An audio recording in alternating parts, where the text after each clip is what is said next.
Now, an Iranian committee monitoring the implementation of the nuclear deal has stressed Iran's powerful response to the recent U.S. sanctions. During a meeting on Monday, the committee chaired by President Hassan Rouhani discussed Washington's recent actions against Iran. The committee noted that the U.S. sanctions clearly violate Washington's obligations under the 2015 landmark nuclear deal. It stressed the necessity of a strong, appropriate, and intelligent response to the measure. The committee also made some decisions in reaction to U.S. provocative measures, which will be handed over to Iran's foreign ministry and the International Atomic Energy Agency. Last week, the U.S. Congress approved fresh sanctions against Iran over its missile program.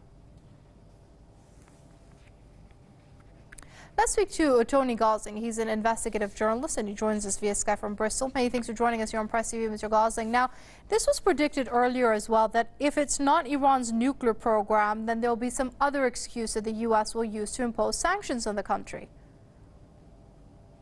Iran needs to feel guilty in any way because the Americans seem to be dishing out sanctions like they're going out of fashion. In all sorts of countries, obviously, they're ramping up tensions in the South China Sea, in North Korea, in Ukraine, in Syria.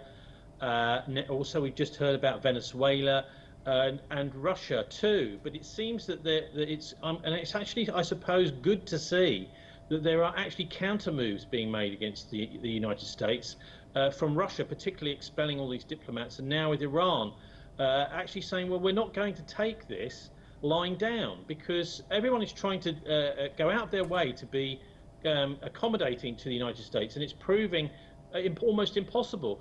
What's been happening over the last few months in America is very worrying, with the appointment of this general, John Kelly, who's the White House Chief of Staff. It's almost like a kind of coup in the United States, a military government with a military general as the Chief of Staff at the White House. This is extremely worrying. Nobody seems to be really reporting this over in the world. Of course, John Kelly was a general in an illegal war in Iraq.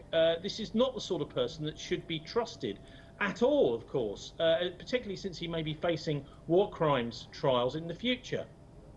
So, Mr. Gosling, you're saying that from now onwards, we're going to see decisions in the White House being made by Kelly? Well, look, in an interview I did with a chap called John Ford, who used to be Peter Ford, who used to be the British ambassador to Syria, he said that Trump has never said no to a uniform.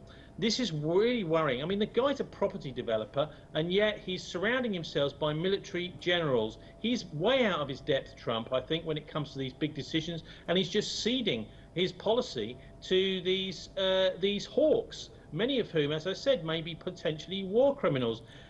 So let's also remember that sanctions are not just sanctions, they are a form of warfare. Economic sanctions, IMF have used them in the past, by the way, making the economy scream in countries that it didn't like, and those sanctions have a massive effect on the population. But the Saker, who's a former UN military advisor, has explained in a very good article he wrote just before Christmas, that 80% of warfare now is psychological. That's the media. So we've seen attempts to close down Al Jazeera, for example, recently. And 15% of warfare nowadays is economic. So that's what's happening now, is we're seeing another wave of economic warfare from the United States. Okay, that's Tony Gosling, investigative journalist, joining us via Skype from Bristol. Mr. Gosling, it's always good to have you with us here on Press TV.